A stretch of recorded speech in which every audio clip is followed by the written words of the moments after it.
Welcome, IOE aspirants. Today, we are tackling a high-yield topic for the physics section of the IOE entrance exam, the physics of springs. From Hooke's law to series parallel combinations and tricky time period questions, we will cover the core concepts and the shortcuts you need to score quickly. Let's start with Hooke's law. Within the elastic limit, the restoring force exerted by a spring is directly proportional to its displacement from the equilibrium position. The negative sign indicates that the force always acts in the opposite direction to the displacement. In your exam, remember that this linear relationship is the absolute foundation for all spring problems. The proportionality constant, K, is the spring constant measured in newtons per meter. It represents the actual stiffness of the spring. Here is a classic IOE trick. The spring constant is inversely proportional to the spring's natural length. If you cut a spring in half, each new half has double the original spring constant. When you stretch or compress a spring, you do work, which is stored as elastic potential energy. This energy equals the area under the force displacement graph, leading to the formula U equals half kx squared. A common exam question asks for the energy ratio when the same force is applied to springs with different stiffness values. What happens when we connect springs end to end? This is a series combination. In series setups, the applied force is identical through all the springs, but the total extension is the sum of the individual extensions. Because the springs stretch more easily together, the equivalent spring constant of the system decreases. For series springs, the reciprocal of the equivalent spring constant equals the sum of the reciprocals of the individual constants.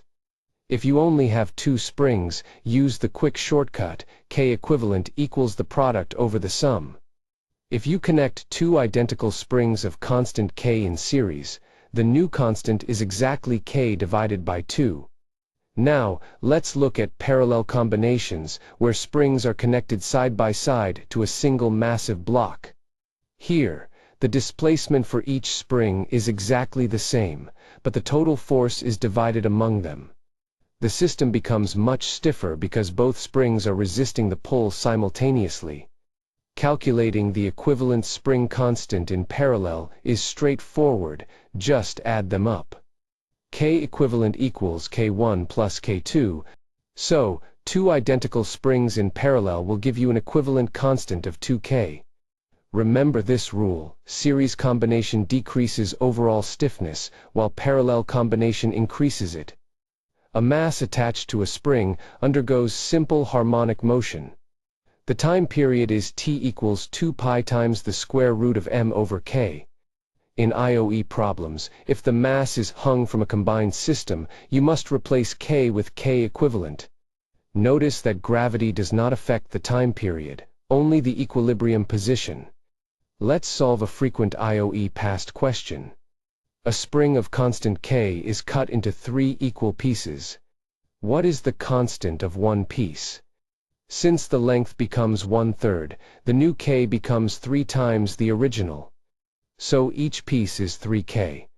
If these 3 pieces are then put in parallel, the total equivalent constant becomes 9k. Here is another tricky exam setup. A block is placed horizontally between 2 springs attached to rigid walls. Is this series or parallel? When you displace the block by distance x, one spring compresses by x, and the other stretches by x. Both exert force in the same direction. Therefore, this is actually a parallel combination, and K equivalent is K1 plus K2. Mastering these spring shortcuts will save you crucial minutes on the IOE physics section. Remember the inverse relationship with length, the difference between series and parallel formulas, and how to spot tricky parallel setups. Keep practicing past papers, stay confident, and good luck with your entrance exam preparations.